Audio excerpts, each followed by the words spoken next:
सभी लोगों को मेरा नमस्कार। मैं doctor Deepak Sharma, Delhi homeopathic medical association का जनरल सेक्रेटरी आपका एक बार फिर से स्वागत करता हूं हमारे इस वेबिनार सीरीज़ में। लॉकडाउन के दौरान हम लोगों ने जो वेबिनार सीरीज़ सब शुरू करने का प्रोग्राम बनाया है, तो हमने सोचा कि दिल्ली एनसीआर के जो स्टूडेंट्स हैं या होम्योपैथ्स हैं, हम लोग उनको लगातार सीएमई के ज़रिए एजुकेटेड करते रहते थे। लेकिन वेबिनार्स के द्वारा हम लोग पूरी इंडिया, इंटरनेशनल भी पहुँचे हैं और ये मेरा सौभाग्य है कि मुझे ये सब करने का मौका मिल रहा है। जो लोग नए हैं, उनको मैं बता दूँ कि दिल्ली होम्योपैथिक मेडिकल एसोसिएशन 1932 में डॉक्टर युद्धवीर सिंह सर द्वारा बनाई गई थी। डॉक्टर युद्धवीर सिंह सर दिल्ली के पहले हेल्थ मिनिस्टर थे, जिन्होंने नेहरू होम्योपैथिक मेडिकल कॉलेज और दिल्ली में बहुत सारी होम्योपैथिक डिस्पेंसरियों का भी फाउंडेशन किया है। दोस्तों, दिल्ली होम्योपैथिक मेडिकल एसोसिएशन अपने आप में एक ऐसी एसोसिएशन है जो लगातार सीएमई ऑर्गेनाइज करती आई है। उसके अलावा बहुत सारे पार्टिसिपेशन हैं हर जगह, बहुत सारे कैंप्स हैं, मेडिकल एजुकेशन सीरीज हैं। दिल्ली होम्योपैथिक मेडिकल एसोसिएशन 1932 से ये काम लगातार करती आई है और आज दिल्ली होम्योपैथिक मेडिकल एसोसिएशन का मैं जनरल सेक्रेटरी होने पर गर्व करता हूँ। हमारे साथ आज हमारे patron doctor VP Singh sir, हमारे president doctor Yudhishthir Singh sir हैं और हमारे आज के स्पीकर डॉक्टर अरुण हैं। डॉक्टर अरुण जो बेसिकली औरंगाबाद महाराष्ट्र से हैं। इन्होंने एमडी करी है होम्योपैथिक मैट्रेमेडिका में, एमएलडी एमएचआई पालघर से और सिम्बायोसिस पूना से भी पीजीडी ईएमएस का एक कोर्स किया हुआ है।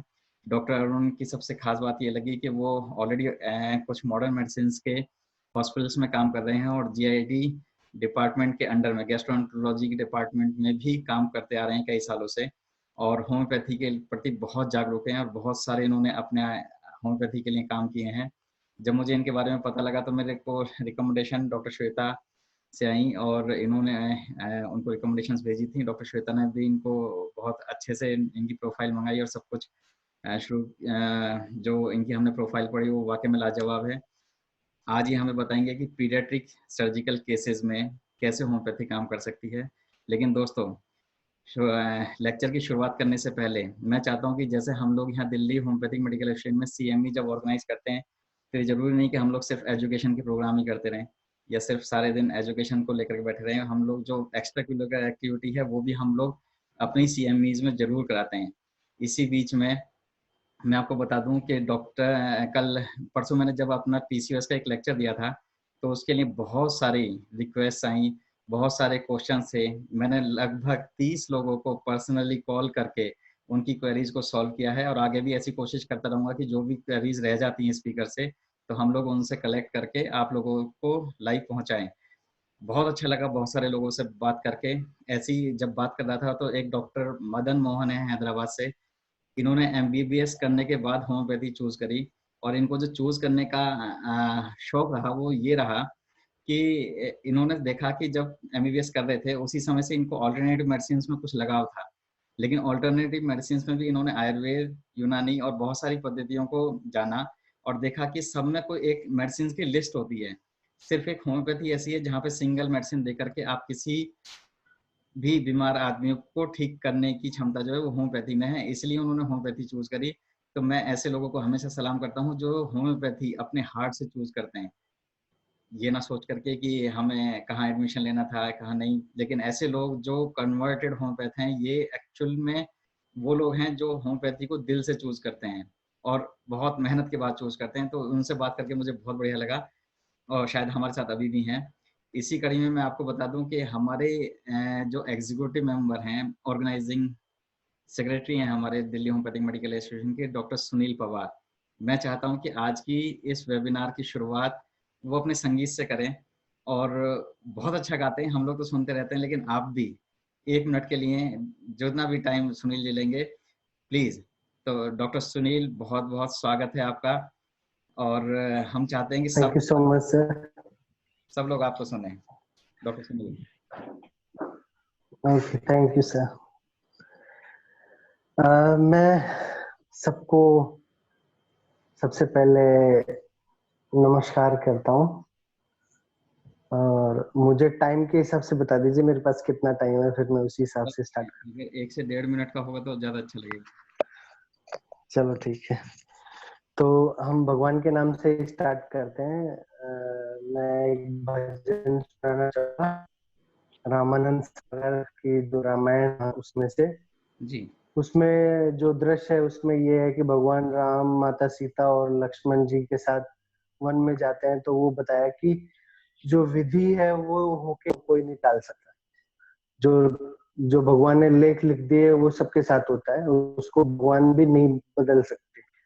तो उसके ऊपर ये एक भजन है, वो मैं आपको सुनाना चाहूंगा।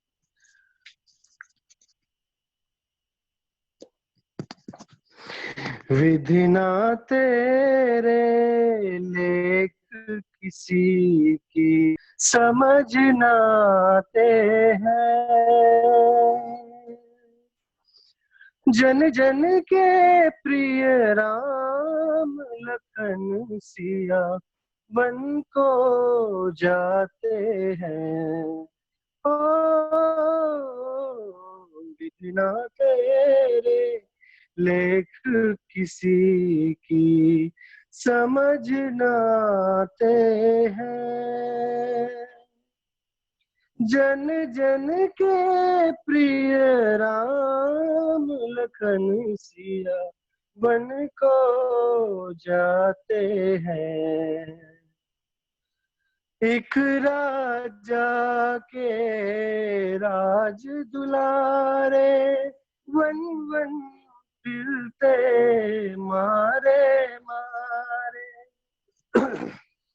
एक राजा के राज दुलारे वन वन फिरते मारे मारे। होनी होकर रहे करम कई तरे नहीं काहू के आरे। सबके कष्ट मिटाने वाले कष्ट उठाते हैं। जन जन के प्रिय राम लखन सिया वन को जाते हैं। हो विघ्न तेरे लेख किसी की समझ न आते हैं। जन जन के प्रिय राम लखन सिया वन को जाते हैं। ओ विघ्न तेरे लेख किसी की समझ न आते हैं। Thank you so much.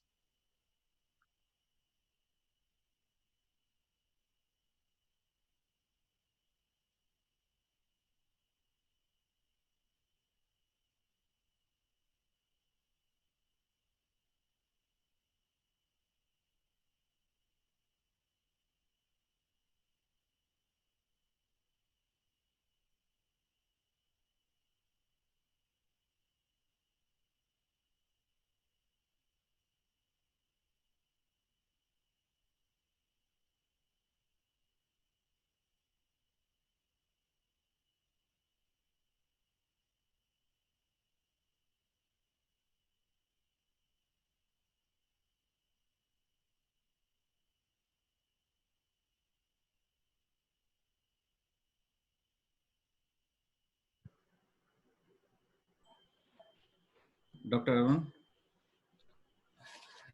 Hello sir. हाँ doctor Arun, Delhi homeopathic medical association में आपका स्वागत है और हम चाहते हैं कि आप अपनी एजुकेशन सीरीज शुरू करें।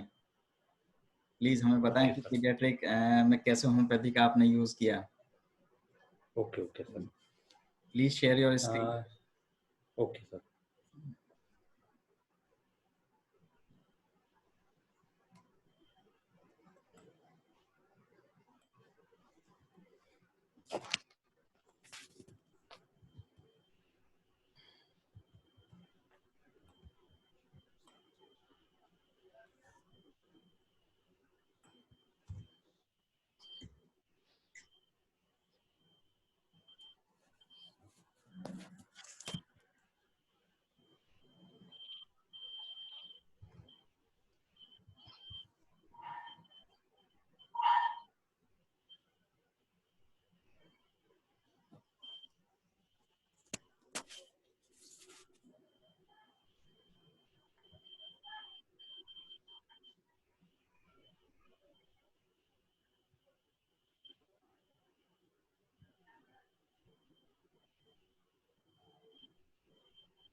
हेलो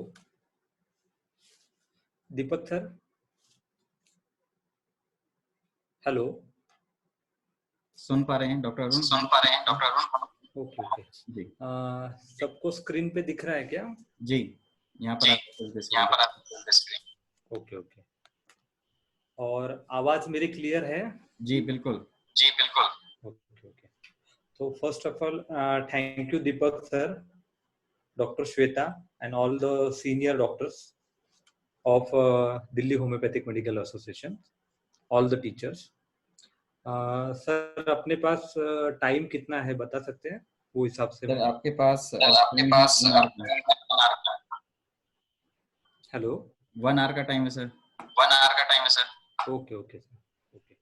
तो आज मैं क्या है, एक ही सिंगल केस है मेरी, और बहुत से मैंने कमेंट में भी देखा था कि एक दो स्टूडेंट के कमेंट में देखा था कि एक केस को थोड़ा डिटेल लिया जाए, not in this seminar but दूसरे सेमिनार में मैंने देखा था, तो मैंने सोचा क्यों ना एक ही केस को थोड़ा डिटेल में लिया जाए। This is the case obstruction. तो ये केस में जो है सबसे इम्पोर्टेंट जो है बताना चाहता हूँ मैं कि this is very useful for the student, BHMS student, जितने भी अपने आज स्टूडेंट ये सेमिनार देख रहे हैं, एंड द बिगिनर प्रैक्टिशनर जो शुरुआत के टाइम पे प्रैक्टिस में ऐसे क्रिटिकल केसेस उनके पास आ रही है, तो उनके लिए ये अच्छी केस है। तो इसमें क्या है, आपको role of homoeopathy in paediatric surgical case ये आपको सीखने को मिलेगा।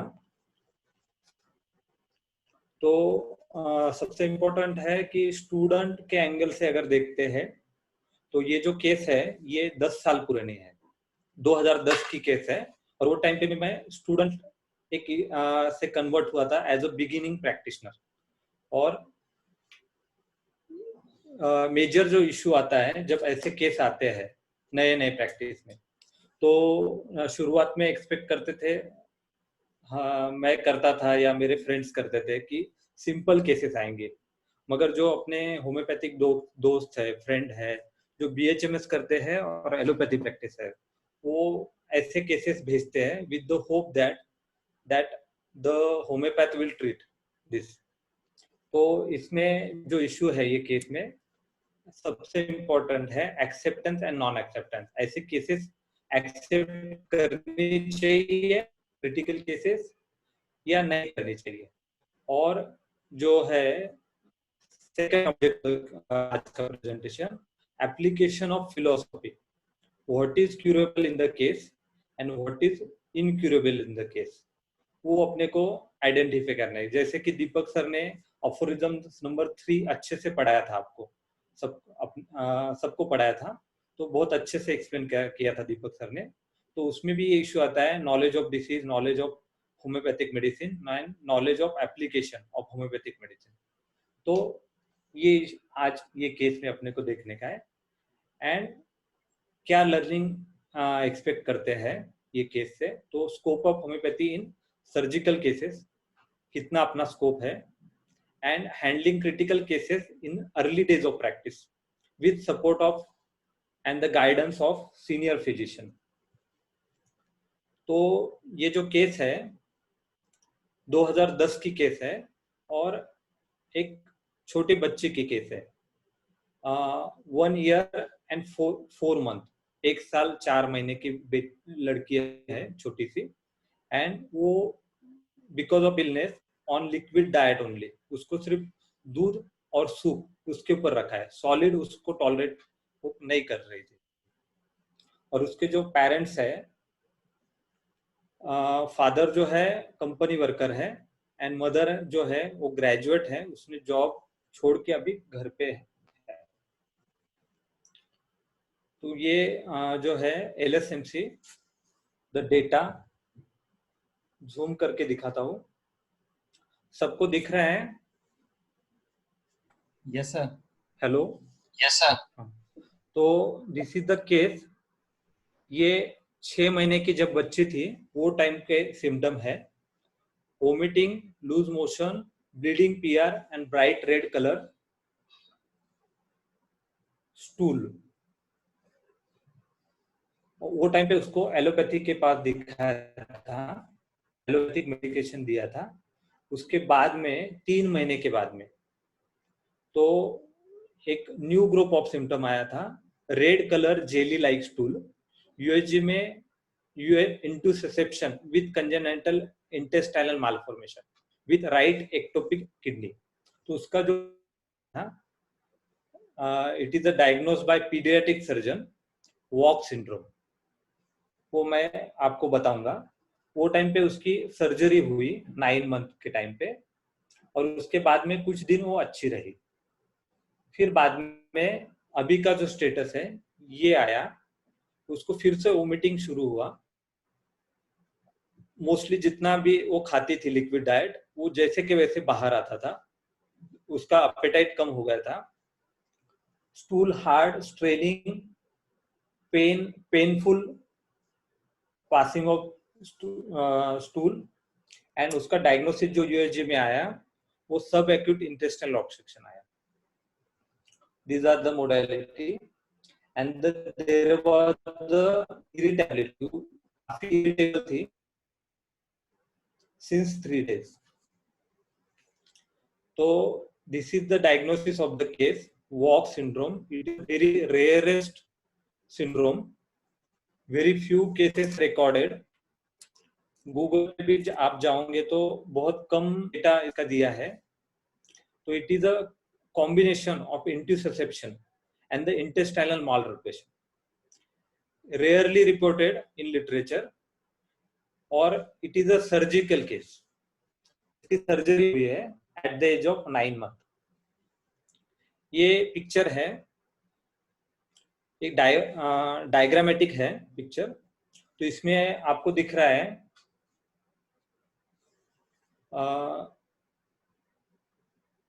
असेंडिंग कोलॉन है, अपेंडिक्स है, इंटुसेप्शन, जो बलून जैसा पार्ट दिख रहा है इट इज इलियम, जेजुनम और इलियम सीकम के बीच में जो दिख रहा है it is a ballooning structure, ileum. और इसमें माल रोटेशन यानी जो ऑर्गन रहते हैं उसकी पोजीशन इधर उधर हो जाती है। For in short means sigmoid को कुछ ऐसे वेरिएशन इसमें है कि सिग्मॉइड कोलन जो लेफ्ट को रहता है वो राइट इलियाक फोसा में चला जाता है, जो ट्रांसवर्स कोलन ऊपर के तरफ रहता है वो नीचे चला जाता है, and it is associated with the ectopic kidney. ये उसका वो टाइम का स्टेटस था। This is not actually x ray, it is a representative x ray. उसका रिपोर्ट में एयर फ्लूइड लेवल ऐसा पिक्चर आया था, और पीडियाट्रिक सर्जन जो थे जिन्होंने ऑपरेट किया था उन्होंने बोला था कि उसको इमीडिएटली एडमिट करो और उसको 2-3 दिन ऑब्जर्वेशन में रखेंगे, आईवी फ्लूइड देंगे, और अगर डिसीज अगर प्रोग्रेस होता है तो there is a possibility and need of second surgery in this case. और उसका जो वेट था वो ओनली 7.5, 7.5 किलो था। 1 साल 4 महीने की बच्ची और 7.5 किलो का वेट उसका, ओनली ऑन लिक्विड डाइट। तो this is the high risk surgery उन्होंने बोल दिया था, and he is a very renowned surgeon, very expert surgeon in our city. तो इश्यू जो आता है, फिर से आऊंगा ऑब्जेक्टिव के ऊपर, एक्सेप्टेंस एंड नॉन एक्सेप्टेंस। तो ये केस को एक्सेप्ट किया जाए या नॉन एक्सेप्ट नहीं किया जाए, and this case refer to me by my close friend who is a general practitioner, BHMS and general practitioner. So he asked me to manage this case. So there are the acceptance के जो issue थे ये case में, एक तो paediatric case थी, underweight थी, already एक सर्जरी हो चुकी थी उसकी 9 यानी एक 7 मंथ पहले सर्जरी हो चुकी थी, और उसका हाई रिस्क बोला था सर्जन ने। पेरेंट्स भी एंग्शियस थे, रेडी नहीं थे, वो सर्जन ने हाई रिस्क बोला तो, और फाइनेंशियल स्टेट भी इतनी कुछ खास नहीं थी। तो इसमें एक और इम्पोर्टेंट पॉइंट था, उसका जो वेट था 7.5 किलो, वो 6 महीने से कंटिन्यू उतना ही था, उसमें कुछ वेट गेन नहीं हो रहा था। उन्होंने बताया 6 महीने से 7.5 के आसपास ही, थोड़ा बहुत 100-200 ग्राम ऊपर नीचे होता था। तो ये जो है, ये अपने को सीखने का कि कौन सी केस एक्सेप्ट करनी चाहिए और कौन सी नहीं करनी चाहिए। कुछ ऐसे भी केसेस रहते हैं उसको इमीडिएट सर्जरी जरूरी रहता है, वो अपने को रेफर करना पड़ता था। मगर कुछ specific cases they need homeopathic attention along with guidance of surgeon. तो ये केस मेरे पास पेरेंट्स लेके आए। वो जो लड़की थी वो फेयर कर्ली शॉर्ट हेयर, और उसको मैंने टच होने लगी। उसके पास आने की कोशिश किया, एग्जामिनेशन करने को ट्राई किया, तो वो एग्जामिनेशन नहीं करने दे रहे थे। तो मदर ने उसको ले लिया उसके पास, तो शांत हो गई। और फादर उसको बीच बीच में केस टेकिंग के बीच में आउटसाइड कैबिन के बाहर लेके जाते थे, तो वहां पे वो शांत होती थी। तो ये जो है केस टेकिंग का जो अलग अलग पार्ट्स में मैं लेके जाऊंगा। अभी ये जो केस टेकिंग है, आप ऐसा क्वेश्चन आंसर सेशन के जैसे मत सोचो, या कुछ पुलिस इंक्वायरी होती है क्वेश्चन आंसर, उसका नहीं है। एक स्टोरी के जैसे ये केस को समझो, या कोई आप मूवी देख रहे हो, वो उसके जैसे अगर फील करोगे तो केस का वो आपको जो कोर है वो समझ में आएगा। तो ये जो केस है मदर एंड फादर, वहां से शुरू करते हैं। Mother graduate, well educated, job कर रही थी, मिडिल क्लास फैमिली थी, यानी फाइनेंशियली स्टेबल थी। मगर एक इशू था कि उसको बर्न हुआ था, एक 40-50% बर्न हुआ था, फेस, नेक, अपर आर्म बर्न में डिसफिगरमेंट हुआ था। And because of that parents उसके रेडी थे कि कोई भी लड़के के साथ में, जो भी रेडी है उसके साथ शादी कर देंगे। तो उनको एक लड़का मिला उनके गाँव का, वो लेस एजुकेटेड था, 10th पास था, और एक कंपनी में, इधर मेरे सिटी में कंपनी में जॉब कर रहा था। उसको कम सैलरी थी मगर वो रेडी था मैरिज के लिए, और पुअर फैमिली बैकग्राउंड से था। तो उनकी शादी हो गई। तो शादी के तुरंत बाद मदर का जो स्टेटस था, मदर जॉब कर रही थी, और मदर ने सोचा कि अभी शादी होने के बाद 1 साल तक तो बेबी नहीं चाहिए, या जब तक फाइनेंशियली स्टेबल नहीं हो जाते, इनकम बढ़ता नहीं, तो वो टाइम पे वी कैन प्लान बेबी। मगर mother got pregnant 2 months after marriage due to contraceptive failure. तो वो टाइम पे फादर का जो स्टेटस था, father was very happy, and mother का जो स्टेटस था उसका कंफ्यूजन चालू था दिमाग में। मदर सोच रही थी कि उसको अबॉर्ट करूं या नहीं।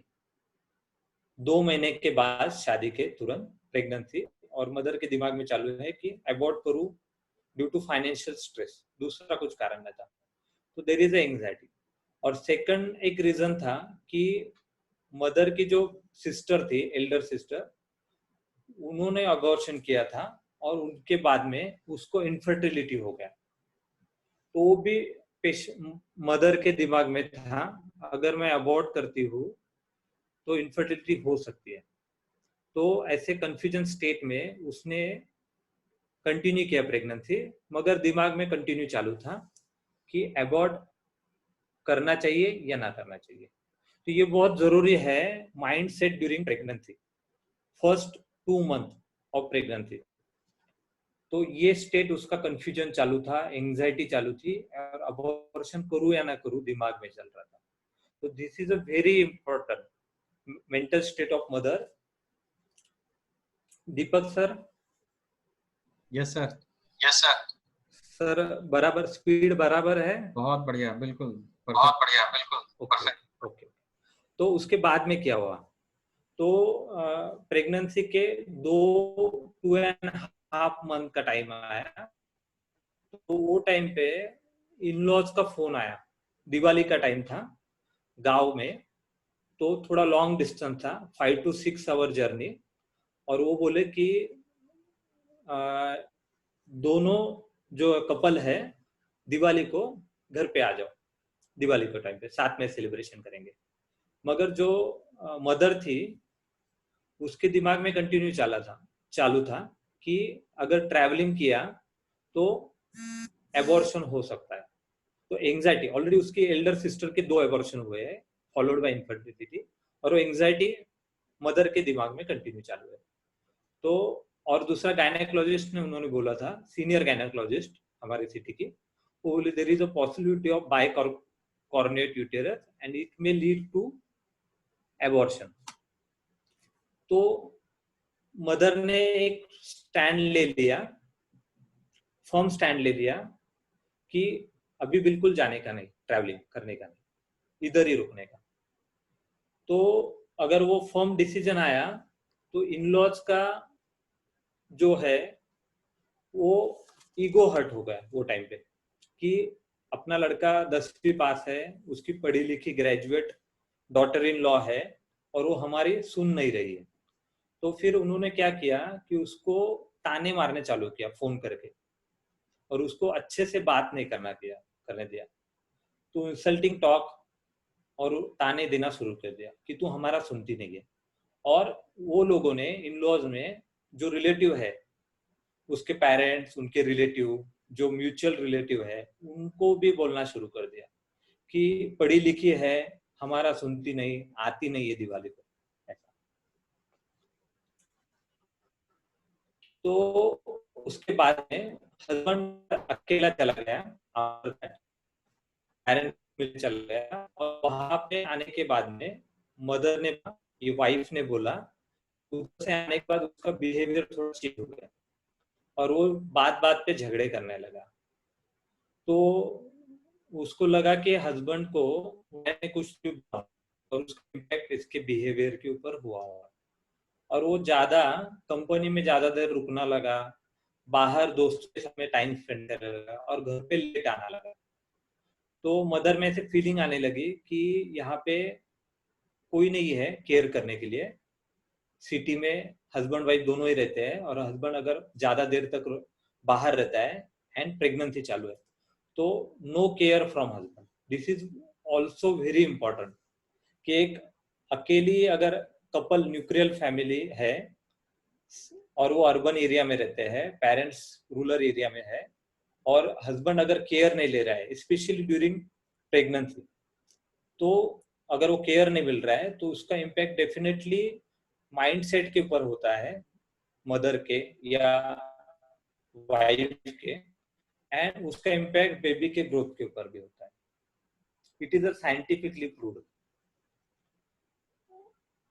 तो ये मेंटल स्टेट ऑफ मदर है, सैडनेस, एंजाइटी अबाउट चाइल्ड, उसके हेल्थ के बारे में सोचती थी, और उसका मेंटल स्ट्रेस की वजह से उसको 9 महीने कंटिन्यू हाइपर एमेसिस था, वोमिटिंग उसको 9 महीने कंटिन्यू चालू थी, PIH pregnancy induced hypertension, and उसको इंट्रायूटेरिन ग्रोथ रिटार्डेशन, बेबी का जो वेट था वो कम दिखा रहा था compare to expected days, weeks of pregnancy. तो अब तक का हुआ ड्यूरिंग प्रेगनेंसी। अभी प्रेगनेंसी होने के बाद में, डिलीवरी के बाद में क्या हुआ? तो कॉमन रिचुअल है कि जो वाइफ है, मदर है, वो मैके जाती है, और जनरली इधर महाराष्ट्र में या सब जगह पे होगा कि अप्रोक्सीमेटली 1.25 महीना या 5 वीक वहां पे मेडन फैमिली में रखा जाता है to take care of that mother and baby. और उसके बाद में she shifted to in laws, अपने हस्बैंड के पास जाती थी। मगर यहाँ पे वैसा कुछ हुआ नहीं, मैके में गई और वहां पे वो उधर ही रहने लगी पेरेंट्स के साथ में। और उसके जो इन लॉज है उन्होंने डिसीजन ले लिया, हस्बैंड को बोल दिया कि इसको उधर ही रखो, इसको मत लाओ, ये सुनती नहीं हमारा, और ज्यादा पढ़ी लिखी लाया तूने तो इसको उधर ही रहने दो। और वो मैटर जो है वो डिवोर्स तक जाने लगा वो प्रोसेस में। मगर ये एक अरेंज मैरिज थी और काफी रिलेटिव इन्वॉल्व थे, तो उन्होंने वो मैटर को थोड़ा सा सॉल्व कर दिया और वो यहाँ पे औरंगाबाद में आ गए। तो ये हुआ first part during pregnancy, second part after pregnancy. अब मैं जाऊंगा एक्चुअली पेशेंट के पास। तो पेशेंट का भी डेटा इंपॉर्टेंट ले सकते हैं। तो जनरली अभी ये 1 साल 4 महीने की बेबी है। तो कुछ लोग स्टूडेंट मुझे बोलते थे कि इतनी छोटी बच्ची अगर आती है तो उसमें क्या हिस्ट्री लेने का, कुछ क्या क्वेश्चन क्या पूछने का। तो ये भी मेरा स्टेट था पहले, कुछ साल पहले, मगर आउट ऑफ प्रैक्टिस और जो मेरे सीनियर टीचर्स है उनके ओपीडी में बैठ के मैंने सीखा काफी कुछ। तो क्या क्या क्वेश्चन पूछने का, तो पेशेंट का जो नेचर है उन्होंने बताया, पेरेंट्स ने स्पॉन्टेनियसली, कि वो प्लेफुल है, एक्टिव है। सिर्फ एक्यूट जब आता है, स्पेशली लूज उसको बीच बीच में होते थे, वो कभी भी ऐसा हेल्थी नहीं थी अब तक।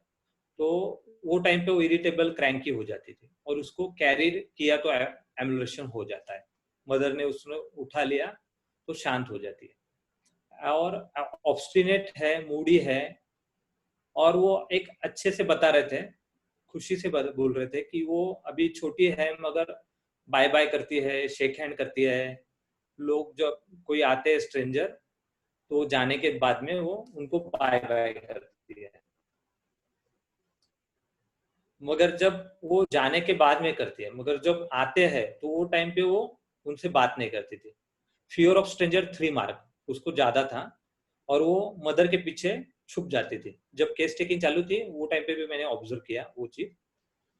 दूसरा जो है, स्ट्रेंजर अगर कोई बात कर रहा है और टच कर रहा है उसको, तो वो रोना शुरू कर देती थी। और दूसरा उन्होंने कैरेक्टरिस्टिक एक बताया कि अगर बलून फट जाता है या कोई जोर से चिल्लाता है बैकग्राउंड में, तो भी वो डर जाती है। तो और एक है कि जब पेरेंट छोटी मोटी चीज को आर्ग्यूमेंट करते हैं, झगड़ा करते हैं, वो टाइम पे भी वो रोने लगती है। तो this is about patient. And दूसरा उन्होंने बताया कि वो गुस्सा भी करती है, गुस्से का उसका एक पैटर्न है। उसके अगर हिसाब से कुछ चीज नहीं हुई, तो मान लो कोई खिलौना उसको नहीं दिया तो गुस्सा करती है। और वो गुस्से कैसे करती है, तो वो जो मदर थी, मदर के लैब को या फ्लोर को ऐसा जोर जोर से स्लैप करती है, हाथ से चाटे मारती है। और नहीं तो दूसरा है कि वो उसका हेड बैंग करती है ऑन फ्लोर, मगर वो टेक्निकली बहुत ऐसा हार्मफुल बैंग नहीं रहता है, स्लोली करती है, क्योंकि वो एक प्रकार का वो ड्रामा टाइप में उन्होंने बोला कि उसकी जो बात मनवाने के लिए रहता है वैसा करती है। तो ये जो है फिजिकल कैरेक्टरिस्टिक है, सब लोग आप पढ़ सकते हो।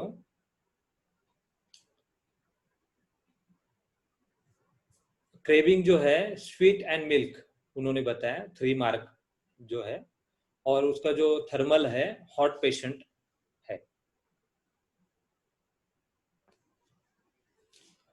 ये बहुत इंपॉर्टेंट है, उसका जो वेट है बहुत कम है, और वो टाइम पे मैंने एब्डोमिनल गर्थ मार्क किया था 15.55 सेंटीमीटर, ये केस टेकिंग के डे 1 पे। तो यहाँ तक किसी को कुछ डाउट क्वेरी है क्या? नहीं नहीं अभी तक तो कोई नहीं है। अभी तक तो कोई नहीं है। Please continue. Please continue. Query यहाँ से शुरू होंगे। यहाँ से शुरू होंगे। Okay okay. तो ये टोटलिटी ऑफ सिम्टम वो टाइम पे मैंने जो बनाई थी इमीडिएटली आफ्टर केस टेकिंग, और इसमें थोड़े से मैंने चेंजेस किए अभी। Fear of stranger, fear of noise, obstinate, hiding behind mother, physical, lean, fair, cranky, round face, curly hair, perspiration profuse, nose, forehead, upper limbs, hunger aggravation 3 mark, irritability, craving sweet milk, sleep position, drawing leg up, bending double, sleep easily by music, change of weather, coryza, and hot patient। ये वो type पे रेपेटाइज किया था, मैं zoom करके बताता हूँ। ये रूब्रिक मैंने लिया और ये रेमेडी जो है वो आ रही थी। तो इसको मैंने कल्केरिया बराटा को मार्क किया है। इसका एक्सप्लेनेशन मैं आगे बताऊंगा। तो ये जो केस है एक्चुअली रेमेडी इसके ऐसा नहीं है कि कुछ रेयर रेमेडी दिया, कुछ अलग रेमेडी दिया, ऐसा कुछ नहीं है। जो पॉलीकस्ट रेमेडी है वही दिया गया एंड फ्रिक्वेंटली यूज रेमेडी दिया गया। तो ये केस में, हर केस में एक लर्निंग एक्सपीरियंस रहता है। ये केस का जो है कोर है case taking and case taking in the paediatric surgical case. तो ये जो है मेरे टीचर हैं डॉक्टर राहुल मालुस्ते सर। उनको मैंने केस होने के बाद फोन किया और उनसे डिस्कस किया। सर मेरे जो सर है पूना में प्रैक्टिस करते हैं और सर के मैंने काफी केसेस दिखे हैं आईपीडी होम्योपैथी, जो हॉस्पिटल में एडमिट पेशेंट है वो केस कैसे मैनेज किए जाते हैं वो सर से मैंने सीखा है। तो सर से मैंने ऑलरेडी 2-3 केस का अच्छा एक्सपीरियंस रहा, तो ये भी केस मैंने सर से डिस्कस किया। तो वो टाइम पे मेरा जो माइंडसेट था कि इसको कोई तो भी एक्यूट देना चाहिए, मेरे दिमाग में चालू था वो टाइम पे। मेरा एक स्टेट ऑफ स्टूडेंट था वहां पे और सर को मैंने बोला कि इंटेस्टिनल ऑब्स्ट्रक्शन है तो प्लम्बर में दे सकते हैं क्या, या क्रैंकी है, कैरिड एम्यूलेशन है तो कॉमनली अपने दिमाग में आता है चैमोमिला दे सकते हैं क्या है इसमें sluggishness of intestine। तो ये सब के रिप्लाई आया एंड ये 3rd महीने के टाइम पे ऑपरेट हुआ और अभी सेम पैटर्न आ रहा है, सेम पैथोलॉजी उसी टाइप में आ रही है। और दूसरा है कि दोनों एक्यूट के बीच में was not healthy, बीच बीच में उस तो it is a chronic phenomena, recurrent phenomena. और अभी का जो प्रेजेंटेशन है वो सब एक्यूट प्रेजेंटेशन, एक्यूट इमरजेंसी। तो think of a constitutional remedy the whole totality. तो टाइम पे रेपर्टाइजेशन में कल्केरिया एंड बराटा उसके ऊपर काफी डिस्कस हुआ और उसका जो डिफरेंस बताता हूँ। तो वो टाइम पे जो है 2 रेमेडी प्रोमिनेंट दिमाग में आ रही थी। ये group as a group, not remedy, कल ये दिमाग में आ रहा था। तो कल्केरिया का जो है congenital anomaly related to soft tissue viscera, no organic changes और less organic changes with sluggishness and laziness of activity and defective assimilation and imperfect ossification, ये कल्केरिया में दिया है। बराटा में congenital anomaly related to brain and CNS more common, organic changes in the system related to decreased performance and functioning, Baryta. दूसरा जो है Calcarea का mentally confused, great debility, desire egg and milk, action on GIT, sour stool, sour odour of whole body. And Baryta में dwarfishness of mind and physically and mentally weak, dwarfish physically, cretinism, short stature, backward children, deficient memory, children cannot remember or learn, those liable to take cold easily, glandular affection। दूसरा जो है ये सब differentiation होने के बाद आज ही मैंने चौधरी में अंडर कल्केरिया तो एक सिम्टम उन्होंने दिया है एनएम चौधरी में, puts right many of the derivation occurring during pregnancy। तो derivation यानी it is a malformation congenital anomaly and Calcarea के अंदर दिया है अगर कोई प्रेग्नेंट लेडी को ये रेमेडी देते हैं during pregnancy, before the development और ड्यूरिंग द एम्ब्रियोलॉजिकल डेवलपमेंट, तो वो जो डेरिवेशन होने वाले हैं कंजेनिटल एनोमिया, उसको राइट डायरेक्शन में, जो माल फॉर्मेशन को या माल रोटेशन ऑफ द ऑर्गन जो हो रहा है उसको राइट पोजीशन पे ये रेमेडी कर सकते हैं, ऐसा लिटरेचर में दिया है। And also useful in disorder related to and child birth. Continue एक sentence, this is the very important key symptom related to this case in. तो थर्मल एक इशू इंपॉर्टेंट आ रहा था, तो 2 रेमेडी को मैंने देखा अंडर कल्केरिया ग्रुप, और ये डिफरेंशिएटिंग पार्ट है कल्केरिया आयोडम एंड कल्केरिया सल्फर का, आप सब लोग पढ़ सकते हैं।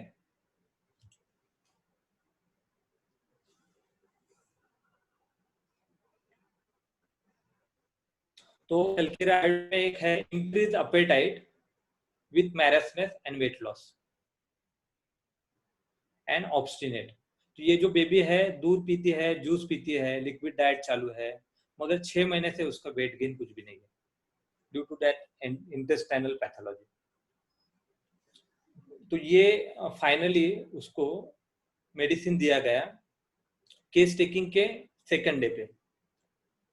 कल्केरिया आयोड 200 सिंगल डोज 3 बार वीकली डिस्टेंस पे दिया गया, 22 तारीख, 28 तारीख और 4 तारीख को।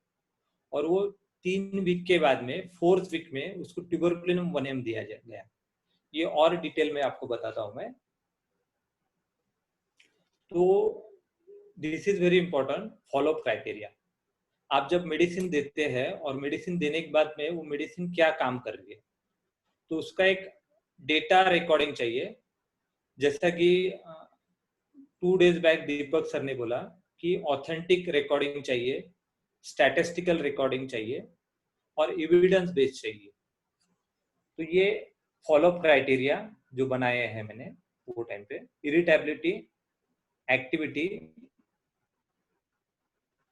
appetite, thirst, vomiting, stool, sleep, abdominal girth, bowel sound,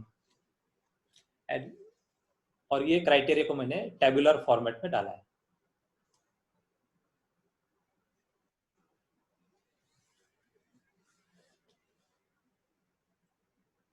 आप सब लोग आपके इंडिविजुअल स्क्रीन पे जूम इन जूम आउट भी कर सकते हो। दीपक सर स्क्रीन दिख रही है अच्छे से? डॉक्टर अरुण यहाँ सब कुछ ठीक है, आपको टोकूंगा। बहुत बढ़िया, परफेक्ट। डॉक्टर अरुण सब कुछ ठीक चल रहा है यहाँ, ऑडियो और वीडियो इसको जूम करो ज्यादा। हाँ जी, नहीं जूम करने की जरूरत नहीं है, ऑलरेडी यहाँ पे स्क्रीन ठीक है, तो सभी लोगों अपनी अपनी स्क्रीन जूम कर सकते हैं। और तो एक क्वेश्चन है यहाँ पे डॉक्टर अरुण, अगर आप चाहें तो हमें बता सकते हैं। और ये क्वेश्चन आस्क है कि मेहंदी चरानिया है, कोई शायद महाराष्ट्र से होंगी, तो ये पूछ रही हैं कि जो मदर की आपने हिस्ट्री ली, इतना सब कुछ जाना मदर के बारे में कि उन्होंने प्रेगनेंसी में उनके साथ क्या हुआ, उन्होंने क्या सोचा, इस चीज को आप जो मेडिसिन पार्ट है इससे कैसे कोरिलेट करोगे? मतलब जो आपकी मेडिसिन आई सिलेक्टेड, उसको मदर की सिम्टम से कैसे कोरिलेट करोगे? ओके, तो ये भी मैं मेरा जो एक्सपीरियंस वो भी अभी बताता हूँ। अगर आपका ये आंसर आगे आने वाले टाइम में ये आंसर है आपका, तो आप प्लीज कंटिन्यू करो, आगे अगर आ ही जाएगा तो बहुत अच्छा है। हाँ, ये आंसर है अभी। ओके, वो मैं बताता हूँ। ठीक है, फिर कंटिन्यू करो। तो फर्स्ट 2 रो में आंसर है इसका, फॉलोअप के जो फर्स्ट एंड सेकंड रो है उसमें आंसर हिडन है। Okay, sure, good. आगे भी आएगा वो पॉइंट्स, बहुत इंपॉर्टेंट पॉइंट है। तो it is a nice question. Yes. तो 21 तारीख को इसकी केस लिया मैंने, और वो केस जो है मेरा फ्रेंड के हॉस्पिटल में लिया है। Actually it is a 6 bedded small setup hospital. वहां पे मैं वीकली विजिट को जाता हूँ, अभी भी जाता हूँ। तो वहां पे वो केस मैंने देखी है हॉस्पिटल में, और वो केस लेने के बाद में मैंने वो केस का डेटा सब कलेक्ट किया और ये जो केस है इसमें मैंने ज्यादा कुछ क्वेश्चन नहीं पूछे, पेरेंट्स बोलते गए, मैं एंट्री करता गया, मदर बोलती गई, फादर बोलते गए, वो स्पॉन्टेनियसली सब कुछ बताते गए। ऐसा कुछ मुझे बहुत एनर्जी डालने की जरूरत नहीं पड़ी क्वेश्चन आंसर में, वो स्पॉन्टेनियसली बोलते गए और मैं फ्लो में उनको एक स्पेस देते रहा कि आगे आगे बोलते रहिए, जो बोलना है वो बोलते रहे। तो वो केस लेने के बाद में मैंने वो टाइम पे ये जो R2 साइन है, तो इट इज अ प्लासिबो, उनको मैंने प्लासिबो दिया उनको, और पिल्स दिया उनको 6-6 घंटे पे लेते रहो फॉर 1 डे, और एक डोज उनको दिया पैकेट, वो उनको रात में लेने को बोला, तो इट इज अ प्लासिबो, और उनको बोला कि कल आप आगे की मेडिसिन लेके जाइए।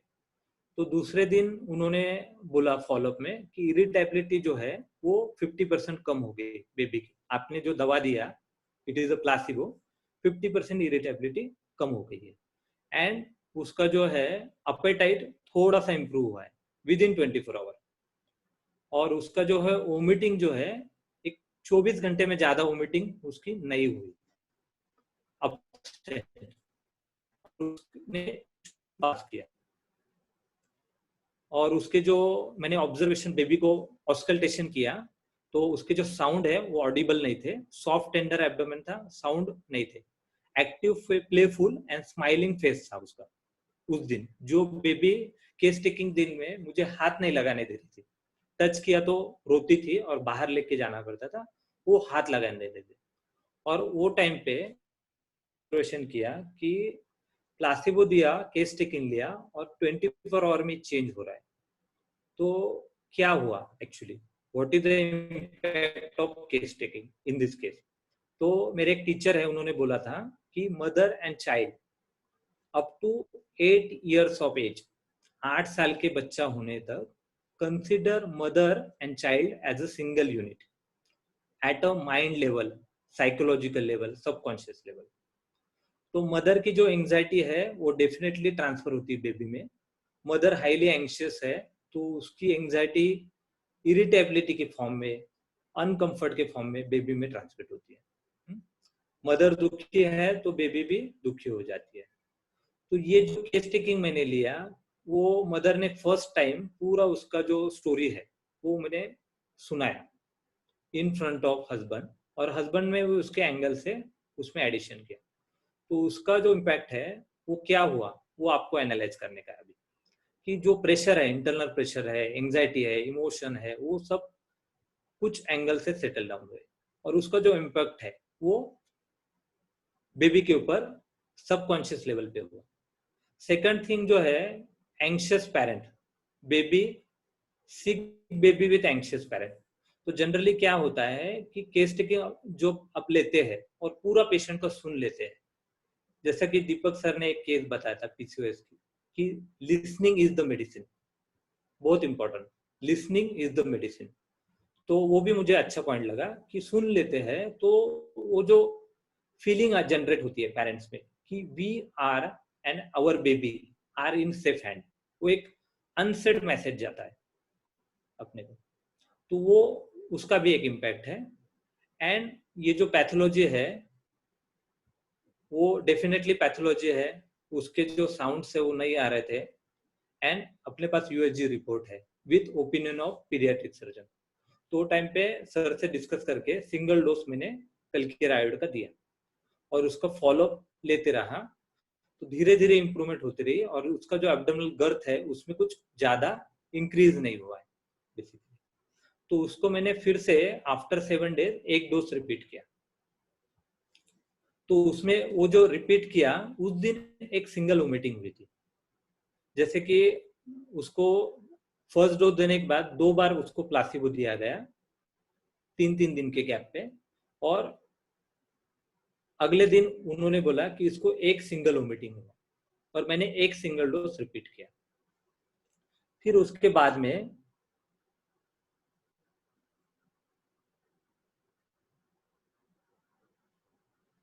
ये जो 30 जुलाई है वो टाइम पे इरिटेबिलिटी इंक्रीज हुई, और वो टाइम पे कोल्ड कोराइजा था, तो टाइम पे भी मैंने सोचा, इतना भी मुझे याद नहीं आ रहा था, मगर दिमाग में चालू था कि क्यों ना उसको एक एक्यूट मेडिसिन दिया जाए फॉर यूआरटीआई सिम्टम।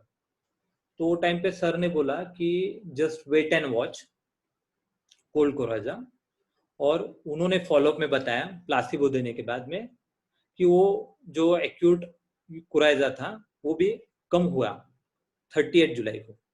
उसके बाद में नेक्स्ट फॉलोअप में फिर से एक डोज रिपीट किया।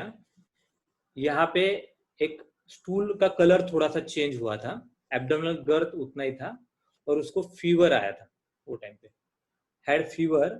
तो instead of going into new remedy और चेंजिंग रेमेडी और ट्राइंग एक्यूट रेमेडी, वो टाइम पे कल्किराइड सिंगल डोज रिपीट किया गया। और वो देने के बाद में यहाँ पे आप देख रहे हो कि first time weight gain record हुआ। तो ये अप्रोक्सीमेटली 22 तारीख से लेके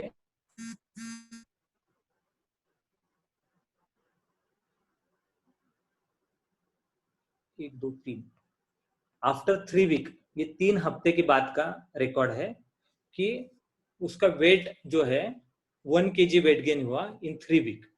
7.5 से लेके 8.5 पे शिफ्ट हुआ।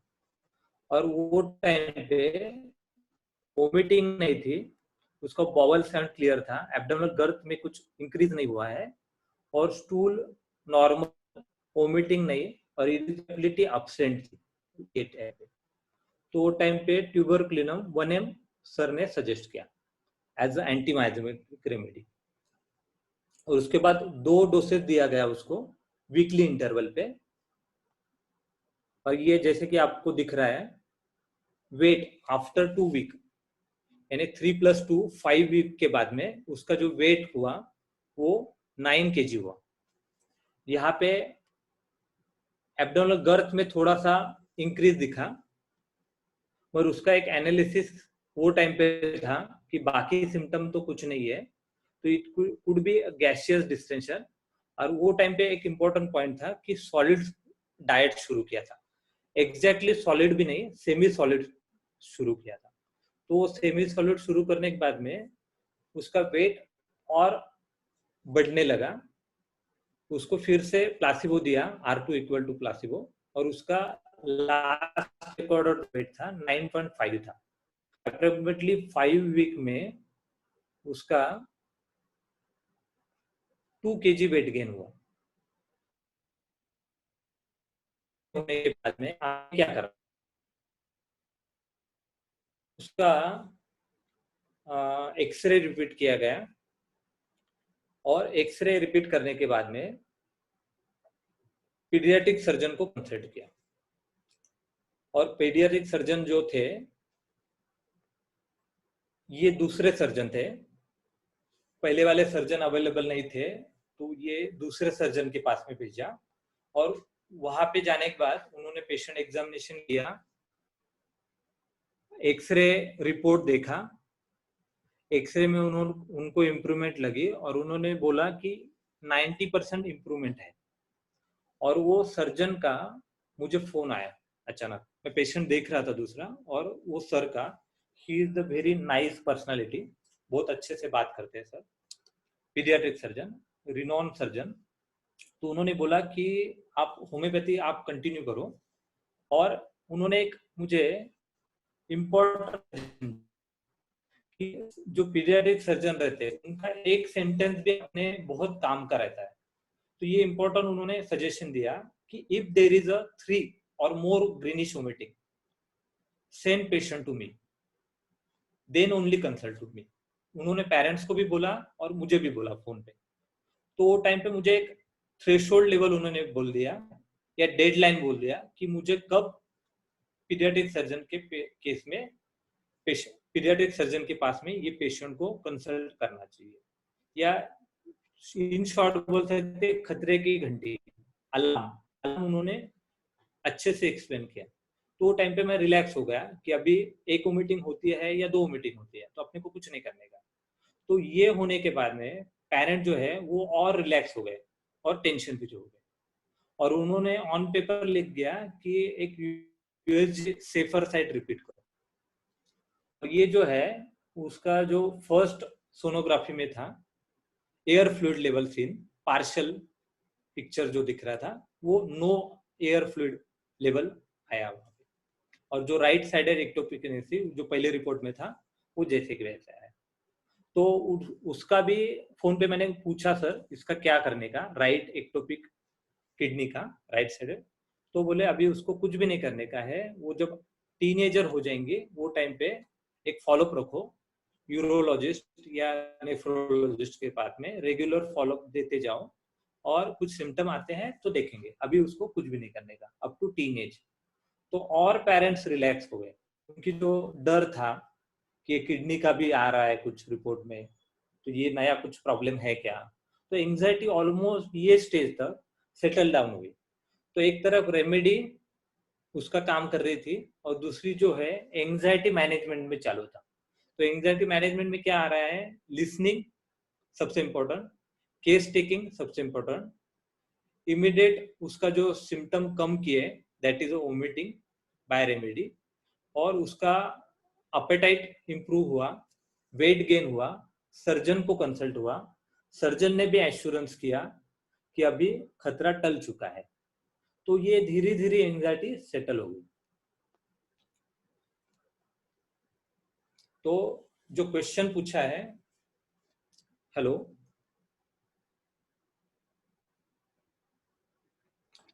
दीपक sir. Yes yes doctor Arun. जो क्वेश्चन है तो उसका आंसर शायद मैंने पार्शल दिया है, मुझे लगता है। It is a part of research, और गायनेकोलॉजिस्ट भी बहुत सारे मानते हैं कि mindset of mother during pregnancy it is a very much important in the development of the embryo. Yes definitely doctor Arun, ऐसा तो बहुत जरूरी है। और ये सिर्फ गायनेकोलॉजिस्ट ही नहीं, पूरी साइंस ऐसा मानती है कि जो भी प्रेगनेंसी के दौरान हो रहा है वो कहीं ना कहीं आगे चल के हर्ट करेगा। तो होम्योपैथी एक ऐसी साइंस है जो इन सब चीज़ों को कंक्लूड करके कम से कम एक कंक्लूजन पे पहुंच जाती है। मैं अपने हर एक लेक्चर में जो बात बताता हूँ, ये बताने की कोशिश करता हूँ हर एक स्टूडेंट को, जो लोग ये सोचते हैं कि हम होम्योपैथी में आगे चल करके क्या करेंगे, उनको बताता हूँ कि एक्चुअल में होम्योपैथी वो कर सकती है जो पूरी दुनिया में कोई भी मेडिकल साइंस नहीं कर सकती। एक सिर्फ यही साइंस है जो आपके फिजिकल सिम्टम्स को मेंटल स्टेट के साथ जोड़ करके आपको मेडिसिन देने की हिम्मत रखती है। डॉक्टर अरुण, एक और अच्छा क्वेश्चन है कि जो ट्यूबरकुलिनम है उसको देने की क्या जरूरत पड़ी बीच में? ट्यूबरकुलिनम जो है जो प्रोमिनेंट माइजम, एक ट्यूबरकुलर माइजम, और दूसरा जो है कि मेडिसिन देने के बाद में जो एंटी माइजम रेमेडी है उसका एक रोल रहता है टू क्लोज द केस और to avoid the recurrence of that episode.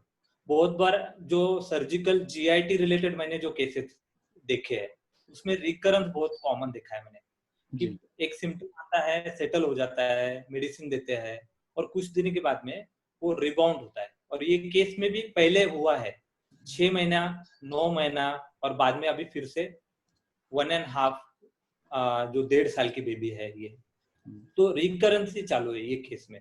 तो उसको किधर तो भी अपने को ब्रेक करना है, और इसको आगे वो वापिस अभी ठीक होके कुछ दिनों के बाद में फिर से रिकरेंट स्टेट में नहीं लैंड अप होने चाहिए। तो ये एक्सप्लेनेशन वो टाइम पे सर ने दिया था, और शायद मुझे लगता है कि मेरे सर भी ज्वाइन है इसमें। डॉक्टर राहुल मालूर थे सर। उनको मैंने पर्सनली मैसेज किया था जी। Just type. डॉक्टर राहुल, अगर आप हैं तो प्लीज एक बार वीडियो ऑन कर लें, अच्छा लगेगा। वैसे मैं आप सब लोगों को जो बात है मैं आपको बता देना चाहता हूँ कि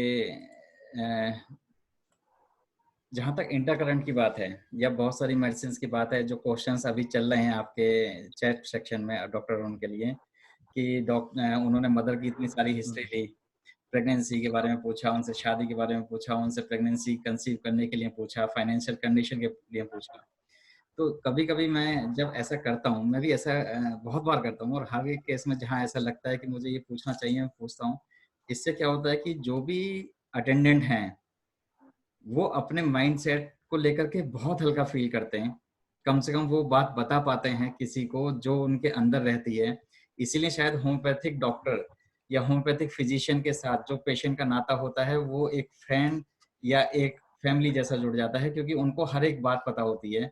तो अगर आप कोई मेडिसिन नहीं भी निकाल पाए या उनकी मेडिसिन को उससे अटैच नहीं कर पाए, तब भी कम से कम आप ऐसे बहुत सारे सिम्पटम्स हैं जो उनके अंदर से निकाल देंगे, जो वो अपने किसी फ्रेंड, अपने किसी फैमिली मेंबर, इवन अपने हस्बैंड या अपने स्पाउस से शेयर नहीं करते। तो that is only A quality of good case taking. Case taking के बारे में जब डॉक्टर हैनीमैन सर कहते थे या जब सब लोग पढ़ाते हैं तो कहते हैं कि case taking is an art. Case taking ऐसे शुरू नहीं होती कि आपने सिर्फ पहले नाम पूछा, फिर एड्रेस पूछा, फिर उसके बारे में सब कुछ पूछा। केस टेकिंग एक ऐसी आर्ट है कि इसको आप कहीं से भी शुरू कर सकते हो। जैसे बहुत सारे लोग, जब मैं काम करता हूँ और एक्यूट्स पे आता हूँ तो मैं सबसे पहले पूछने लगता हूँ, अच्छा क्या हुआ है, कब से हुआ है। हो सकता है कि हम लोग उनका नाम जब पूछें, जब हम उनको डोज दे करके थोड़ा रिलीफ कर देते हैं, और विद इन सेकेंड्स हमारे पास ऐसे, जब मैं अपने स्टूडेंट्स को पढ़ाता हूँ और जितने भी मेरे स्टूडेंट मेरे को अच्छा जानते हैं और फील करते हैं ओपीडी में कि विद इन सेकेंड्स एक्यूट्स में जब आराम आता है, उसके बाद आप उनसे नाम भी पूछो, उनसे एड्रेस भी पूछो, उनका सब कुछ पूछो। तो बहुत सारे स्टूडेंट्स को मैं देखता हूँ कि जब वो इस केस टेकिंग शुरू करते हैं तो वो पूरा नाम से लेकर के और सब कुछ, जो चीज़ें आपको शायद यूज भी ना हो, उनकी भी केस टेकिंग कर डाल देते हैं। ये एक वे है, लेकिन केस टेकिंग एक आर्ट है। ये आपकी अपनी बनाई हुई एक टेक्निक है कि आप उसको कैसे पूछोगे। डॉक्टर अरुण ने उसकी मदर की हिस्ट्री पूछी। ऐसा हो सकता है कि बहुत सारे लोग ऐसे केसेस बिना हिस्ट्री के, मदर की हिस्ट्री के भी ठीक कर पाए हो, ऐसा बहुत जरूर नहीं है। ये आपके अपने एक्चुअली ऑब्जर्वेशंस पे डिपेंड करता है कि आपके ऑब्जर्वेशंस क्या हैं। So this is really good. Doctor के एस वर्मा है हमारे साथ। डॉक्टर के एस वर्मा, आप कुछ पूछना चाह रहे थे, प्लीज। हाँ दक्षिण ऐसा है, thank you doctor Deepak for giving the opportunity. जी sir. The presentation from Dr. Arun has been a very good one, but I would like to know what is this Hirschsprung disease. So far as I understand, it is a genetic problem. So will you please be able to say something about it? Okay, Dr. Arun, please. Hello. हाँ जी doctor Arun. Deepak sir, repeat. My question is, Hirschsprung disease is a genetic problem. I have seen some cases where I got results from Oleum jacoris, the only remedy mentioned in complete laboratory and synthesis, under the rubric genetic deficiencies. Now, can you please elaborate what Hirschsprung disease is? I think he's talking about the Hirschsprung disease.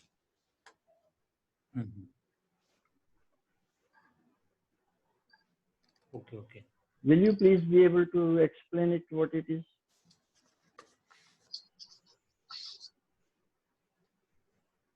Doctor Arun सुन पा रहे हो आप?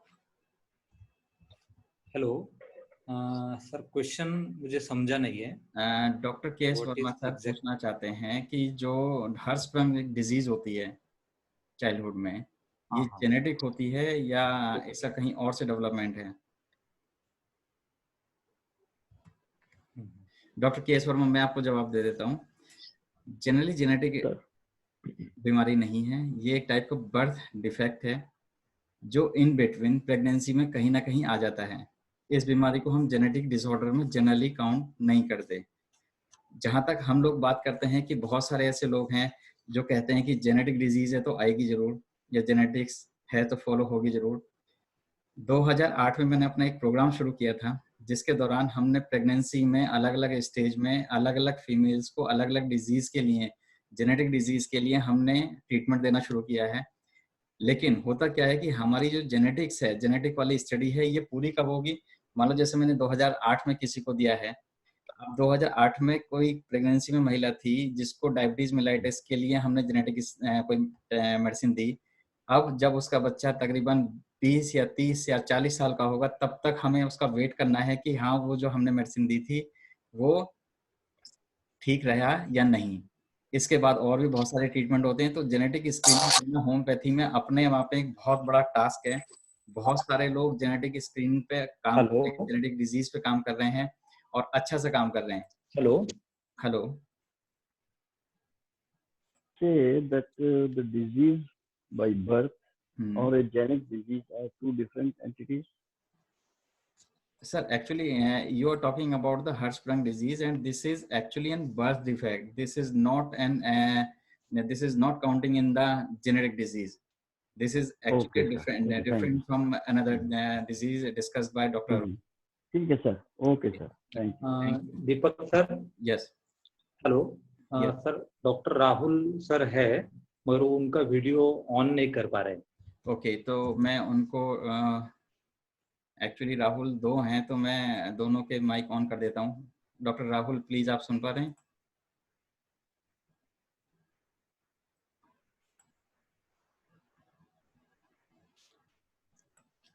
मैंने इनको unmute कर दिया है, दोनों राहुल को।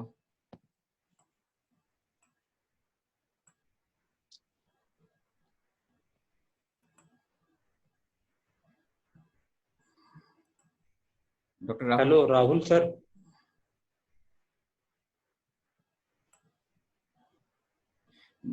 अरुण, राहुल सर, आप अपने आप को अनम्यूट करिए। मैंने यहाँ से ऑलरेडी आपको अनलॉक कर दिया है।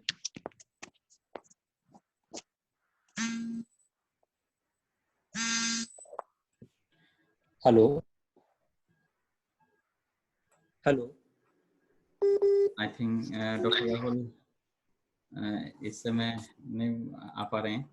कोई बात नहीं डॉक्टर अरुण, हम लोग डॉक्टर राहुल को अलग से एक बार फिर से सुन लेंगे और as a good teacher. Well wellness लिखा है।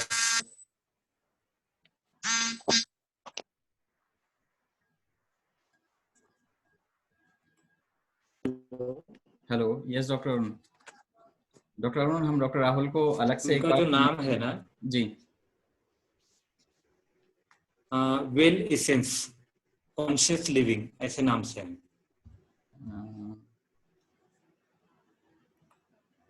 ओके। यस। Hello. हाँ सर, अब आई आवाज जी। Hello. Good evening, everyone. Good evening, Dr. Sharma. Good So, evening. the idea behind giving tuberculinum was considering the fact that Hirschsprung's disease is an entity where the neural plexus does not develop yes. as part of the congenital anomaly. Yes. And if we understand from that context, then absence of the neural network as well as leading to dilatation of the rectum, which is laxity of muscles. So considering this aspect of the pathology, tuberculinum was selected. So also the recurrence of these episodes and the child not thriving well. So these were the three indications for giving tuberculinum as an intercurrent. Good, very nice, sir. Thank you so much for the wonderful explanations about the tuberculinum. और मैं आप सब लोगों का बहुत बहुत धन्यवाद करना चाहूँगा कि आप सब लोग हमारे साथ हैं, हमारे साथ जुड़े हुए हैं। हमारे साथ बहुत सारे क्वेश्चंस, बहुत सारी चीज़ें ऐसी आ रही हैं कि मुझे बहुत अच्छा लग रहा है कि DHMA इज़ ग्रोइंग नाउ और DHMA को सब लोग पसंद करते हैं। सारे लोग इस समय DHMA के वेबिनार्स के लिए वेट करते हैं। सुबह 9 बजे भी हमारे पास मैसेज आते हैं कि सर कब होगा वेबिनार। अगर हम लोग अपने मैसेज नहीं कर पाते हैं तो हमें रिमाइंड कराते हैं कि sir please send the message. So thank you doctor Arun. Dr. Shweta is there, so she will also thanks to you, Dr. Shweta. Hello, Dr. Arun. First of all, very congratulations for hello. Thank you. Congratulations for the good presentation. It is very well presented, and the case taking approach to the case is so nice. Thank you. Okay. Yes. Deepak sir, एक point मैं बताना चाहता हूँ। Hello. हाँ जी, सुन रहे हैं sir. मैं 3 साल पालघर में था। हमारे जो कॉलेज का नाम है doctor ML Dhode memorial homeopathic institute Palghar. वहाँ पे हमारे टीचर है doctor NL Tiwari sir, Nityanand Tiwari sir. उनका हमेशा डे 1 से उन्होंने 3 साल में एक ही चीज हमको सिखाई है, गुरु शिष्य परंपरा। Always follow the guru and he will lead you to the success. एंड वो जो हमारा कल्चर है वो पीढ़ी दर पीढ़ी चालू है। Right from beginning doctor Hahnemann जो है, मैंने श्वेता मैडम से भी डिस्कस किया है कि डॉक्टर हनीमन के जो स्टूडेंट थे बोनिंग हुसैन के जो स्टूडेंट थे बोगर के स्टूडेंट रॉबर्ट थे, रॉबर्ट के स्टूडेंट जो थे एलडी ढोड़े सर थे, उनके स्टूडेंट एमएल ढोड़े, उनके स्टूडेंट कुमार ढोड़े सर, वो हमारे प्रिंसिपल हैं। और मालुस्ते सर भी उनके स्टूडेंट है, राहुल मालुस्ते सर। तो ये हमारे एक सीक्वेंस चालू है और गुरु शिष्य परंपरा वो बहुत अच्छे से हमको तिवारी सर ने सिखाई है। तो we are always connected with our teacher through cases, through email, through phone call, और share our cases, take their opinion, and बहुत अच्छे रिजल्ट हमको मिल रहे हैं बिकॉज ऑफ देयर हेल्प। तो ये एक मैसेज मैं आने वाली पीढ़ी को देना चाहता हूँ जो स्टूडेंट है कि अपने गुरु का जो हाथ है वो कभी मत छोड़ना। दैट इज ठीक। Yes, thank you. और जब इतने बड़े बड़े गुरुओं का साथ हो तो मुझे लगता है फिर हार तो बहुत मुश्किल है, सिर्फ जीतना ही नहीं है। तो thank you so much doctor. Delhi homeopathic medical association के जो प्रेसिडेंट सर हैं डॉक्टर युधिष्ठिर सिंह, आपका धन्यवाद करेंगे। उससे पहले मैं आप सब लोगों को बता दूं कि अगर आप लोगों को कोई भी क्वेरी हो तो हमारे नंबर 9711153617 पर मुझे व्हाट्सएप कर सकते हैं, टेलीग्राम कर सकते हैं, या हमारे ईमेल dhma.delhi@gmail.com पर आप विजिट कर सकते हैं, अपने सजेशंस भेज सकते हैं, अपने कमेंट्स भेज सकते हैं। कोई भी आपके अंदर नई जिज्ञासा है वो भी जरूर बताइएगा हमें। अगर आपको कोई भी किसी भी टाइप की मेंबरशिप लेनी है, हमारे अलग अलग मेंबरशिप के ऑप्शंस हैं, तो dhma.in वेबसाइट है, www.dhma.in पर जाकर के आप मेंबरशिप भी ले सकते हैं। ये सभी के लिए ओपन है। हमारे जितने भी वेबिनार्स हैं और जितनी भी CMEs यहाँ दिल्ली में होती हैं, सभी के लिए सब कुछ फ्री होती हैं। जो मेंबरशिप है, क्योंकि दिल्ली होम्योपैथिक मेडिकल एसोसिएशन अपने ही मेंबरशिप के खर्चे से बाकी सब चीज़ें एक्सपेंस बियर करता है। इसको जनरली किसी गवर्नमेंट की एड अभी तक नहीं मिल रही है, आगे जरूर मिलेगी, लेकिन जब तक नहीं मिल रही, जब तक हम लोग अपनी मेंबरशिप के अकॉर्डिंग हम लोग अपना जो कोटा वो जनरेट करते हैं। सो मैं रिक्वेस्ट करूंगा कि अगर कोई मेंबरशिप लेना चाहते हैं तो हमारे नंबर पे, हमारे ईमेल पे या वेबसाइट पे जाकर के मेंबरशिप ले सकते हैं। सो अब मैं रिक्वेस्ट करूंगा हमारे president sir doctor Yudhishthir Singh sir से कि वो डॉक्टर अरुण का थैंक्स करें। हेलो डॉक्टर अरुण, बहुत बढ़िया लेक्चर दिया आपने पैराडाइम पे, और आपने एक बात और जोड़ी, ये गुरु शिष्य परंपरा निभानी चाहिए। वैसे तो हर डॉक्टर का कोई न कोई गुरु होता है, लेकिन आपने डॉक्टर हैनमैन के जमाने से जो चेन बनी हुई है उसको आप जोड़े हुए हैं, उसके लिए बहुत बहुत धन्यवाद। आप आज के लेक्चर के लिए बहुत बहुत धन्यवाद। Okay okay, thank you sir. Doctor Arun, आपने अभी जिक्र किया था डॉक्टर तिवारी सर का, उनका पूरा नाम बताइए please. Nityanand Tiwari. Okay okay, thank you. Now अब मैं रिक्वेस्ट करूंगा अपने पैटर्न सर से डॉक्टर VP सिंह सर कि आज का वोट ऑफ थैंक्स देने का अधिकार तो हमारे इन्हीं गुरु का है। तो doctor VP Singh sir please. सबसे बड़ी बात तो ये है कि आज के जो स्पीकर आए हैं हमारे यहाँ, सबसे पहले मैं उनका स्वागत करता हूँ DHMA की तरफ से। और जो बात मुझे कहनी थी वो हमारे प्रेसिडेंट सर ने कह दी, और इससे बड़ी बात क्या होगी। सबसे बड़ी बात यह है कि आज जो केस जो इन्होंने दिया है वो एक्चुअल केस है, और इस तरह से अगर हम केस को लेकर के चलते हैं, बहुत केसेस हमारे पास आते हैं इस तरह से भी, तो उनको अगर हम लेकर चलते हैं तो बहुत सस्ते में हम उनके मेंटल डिजीज को ठीक कर सकते हैं। That case was not recovered by doctor Arun along with her parents, mother father, ये भी इन्होंने ठीक किए, क्योंकि 10वीं पास और ग्रेजुएट लड़की, इन दोनों में बड़ा डिफरेंस था, और उनकी जो उत्पत्ति थी वो ज़्यादा सफ़र करती। तो मैं समझता हूँ डॉक्टर अरुण ने ना 3 पेशेंट ठीक किए हैं। Thank you sir. Thank you sir. This is actually the beauty of homeopathy कि वो पूरी फैमिली को ठीक करने की क्षमता रखती है सिर्फ एक दवाई से। तो मैं थैंक यू बोलूँगा आज के हमारे जो ऑर्गेनाइजिंग सुनील का भी, जिन्होंने हमारे वेबिनार की इतनी अच्छी से शुरुआत करी और उसके लिए बहुत सारी तारीफें आई हैं कि सब लोगों ने कहा है कि बिना म्यूजिकल इंस्ट्रूमेंट के भी उनकी आवाज़ जो है वो बहुत बढ़िया लगी। सभी लोगों को तो मैं थैंक्स करूंगा, डॉक्टर सुनील का भी, डॉक्टर श्वेता का, डॉक्टर वाई सिंह सर का, डॉक्टर वीपी सिंह सर का, डॉक्टर गरिमा का, हमारी पूरी टीम का, कि आप सब लोग हमारे साथ जुड़े हैं। आप हमसे कभी भी कोई क्वेश्चन कर सकते हैं। मैं कोशिश ये कर रहा हूँ कि जितने लोगों की अच्छी क्वेरीज हैं मैं उनको खुद फ़ोन करके सॉल्व कर रहा हूँ, क्योंकि टेक्स्ट पे सॉल्व करना, उनको समझाना फ़ोन पे अलग-अलग बात है। तो मैंने आपको बता दिया कि मैंने पीसीओएस पे जो भी क्वेरीज आई, मैंने 30 से ज़्यादा लोगों को उनकी क्वेरी सॉल्व करी हैं और सब लोगों से मिल करके मुझे बहुत मज़ा आ रहा है। तो थैंक यू सो मच। हम बहुत जल्दी से फिर दूसरे वेबिनार के लिए आपको इन्फॉर्मेशन भेज देंगे। तभी तक के लिए आप सब लोगों का नमस्कार।